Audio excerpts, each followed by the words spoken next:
is complicated. Add exes, therapy, and a few questionable boundaries, and it gets real complicated real fast. So how do you know what's healthy and what's a hard no? That's where Natalie Bencivenga comes in. She's here to provide some perspective on two situations, and we're going to start with our first one. Both of these are a little, wow. Yeah. But talk about when you said love is complicated, I'm like, that's not half of it. Yeah. But you know what? Life is complicated, so I think it's important for us to review all of these. Okay, so let me see. I didn't even get my colors right for the Lunar New Year, so we're already off to a great start today. It's going to be fine. God, okay, wait. So look at me going through. The first one is about a woman who is just recently, okay, here we go. Fiance's ex-wife still has a key to his house and uses it whenever she feels like it. I recently moved in with my fiance, and last week his ex-wife let herself in while I was home alone because she needed a file. He says it's not a big deal because they co-parent peacefully, but I feel like a guest in my own home. I'm worried that she will still expect this level of freedom once I'm his wife. Is this harmless co-parenting or a red flag? Heather. Come. You don't need to ask me. I know the answer to this one. Like, what are we even talking about here? I mean, no. You are divorced. Right. There's this thing called boundaries, which she needs to get acquainted with. Right. And also there's this thing called like the doorbell. Right. Calling ahead of time, respecting people's space. This is a lot of, I'd like to know who left who, because this feels like posturing. Yes. And a lot of like, oh, you know, do you miss me energy, or you should miss me. Look how great I am. Look, this space still belongs to me. It's bad enough that she's moving into the home.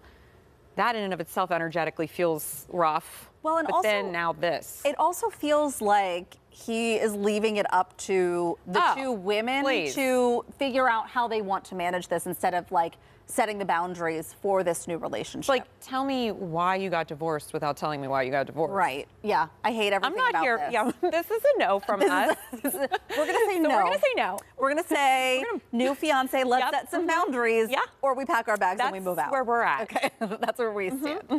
Let's get to the second one. Yes. Because this is also very interesting. As they write, I'm very pro-therapy, but my girlfriend screenshots all of our text arguments, every disagreement, even the tiny ones, and sends them to her therapist. She says it helps her process, but it makes me feel like every conversation is being reviewed by a third party. Now I reread my text like I'm preparing for cross-examination because anything I say might show up in a therapy session without tone or context. I don't want to control what she shares in therapy, but I also did not consent to being a recurring character in her sessions via mid-fight screenshots. Is this person being unreasonable? So as a former therapist in my past life, having my MSW, I was just appalled by this whole situation because there are so many boundaries being crossed, not just between the couple, but between the therapist and this person. Like, if that had been somebody that I was working with and they started sending me to, I'd be like, you know, I appreciate your feelings. Yeah. I want you to write these down in a notebook and we're going to review them when we're all together. Because what's happening is now you're setting up a triangulation and you're trying to get the therapist on your side. And I think that's hugely problematic when couples go into therapy and there's always one person that's like, I just need someone else to see this my way. And for maybe good reasons or not. But when you're in that situation as the therapist should be putting like the boundary here. And so the fact that they're not, coupled with now this is happening so much that this person feels uncomfortable going to therapy, you've now just set up a terrible dynamic for any resolution in a healthy way. That's right. Yeah, I don't like this. And I actually told you, I have seen more, and you can only believe so much on social media, but I've seen a couple people who are saying that they're putting in their arguments into ChatGPT or another AI program to see who AI decides is right in the argument. The feelings I have about ChatGPT being involved in therapy. First of all, it reminded me of, I don't know if anybody's watching Bravo at home. I know I am. Southern Charm. Yes. Craig, his ChatGPT is now his therapist.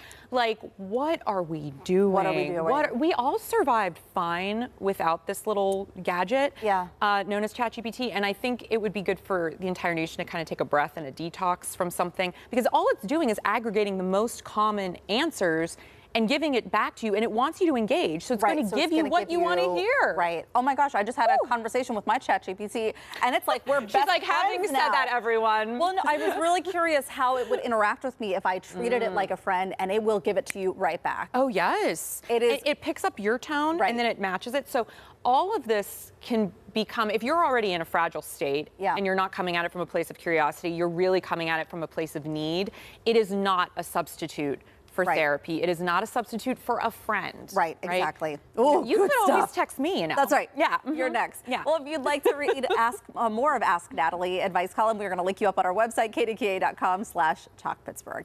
And get your phone, because it is time for you to choose Natalie's next hot topic to discuss. Up first, a bride to be, who's been saving everything for marriage, only for her fiance to confess that he's questioning his sexuality.